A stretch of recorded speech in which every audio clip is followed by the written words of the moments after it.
I would come on here and explain to you a little bit about how you can automate your hiring process and what's worked for me in my businesses. Now, if you don't know me, I'm Shania Gladwell.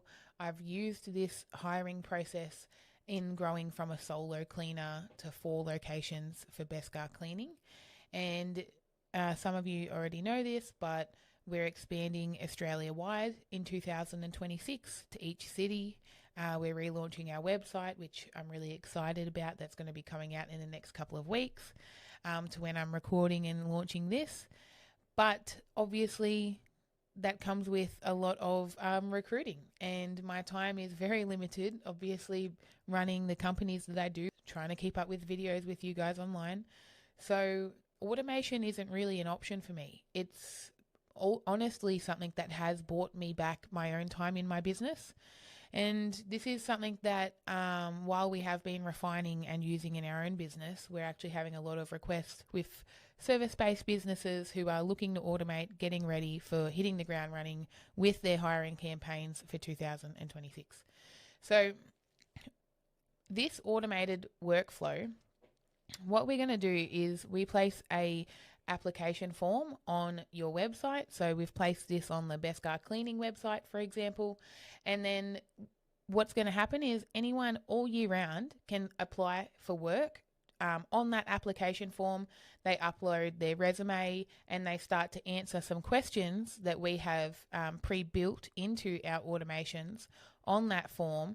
So we take them through behavioral-based questions, skill-based questions, and scenario-style questions with pictures and things like that. So we'll say, you go into a house and this happens, what do you do? And we get to determine whether or not we'd like to proceed. But we also have some questions in there that are a definite yes or no.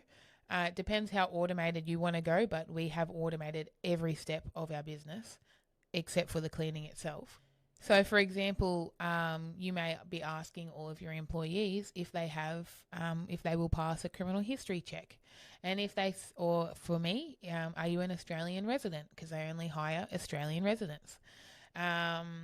And if they say no to that, well, our AI is just going to go and send them a polite rejection email, and then it's going to store their information inside of our database in case we end up hiring someone that doesn't work out in 4 weeks or so, and then we need to hire quickly to replace that position. We can just go back on our recent applicants and start this process again. If the AI or if a person determines that they would like to proceed, they're going to be offered a link by text or by email with your calendar availability or whoever will be conducting the interviews. So let's say I block out every Tuesday afternoon for interviewing for Beskar Cleaning, and so I just get text messages to tell me that someone's passed their first round of screening and that I have an interview lined up. And then at that interview, I'll obviously talk to them. Now, this first one is actually set up as a Zoom call, but some businesses would like to replace this with an in-person meetup. There's obviously going to be reminders going out to the people about this interview coming up. And then you will say what the interview outcome was. You either don't want to proceed with this person, and so it'll start the process of politely rejecting them and storing their information. And then if you do want to proceed with them, it'll go ahead with that same process, recontact them to set up a second interview, which is what we recommend. We screen pretty thoroughly at Beskar Cleaning, and with the companies that we mentor at Venture Mentors, we recommend to have 2 interviews. But of course, any parts of these automation can change. We do a lot of custom build outs. And then after the second interview, it's the same process. You may reject them, or where it starts to get really interesting is if you said that you do in fact want to proceed with this person, our AI system is then going to start sending out required documents like the employment contract, the position description, your company policies. So things like your uniform policy, or non-smoking policy, or if you need to have NDAs signed, or you need to have their criminal history checks back, start asking for their bank information and their taxing information, all the things that you need in order to onboard an employee. Our AI will start sending off that documentation to them, and if they don't fill it out, it'll send them reminders. We can change the frequency of the reminders, but they can sign them with DigiSign, or we can integrate any third-party software that you can sign electronically, and then it's going to send it back and store it in your file, onboarding that person into our Cornerstone AI software, or you can use, we can set you up with an array of different things that work here.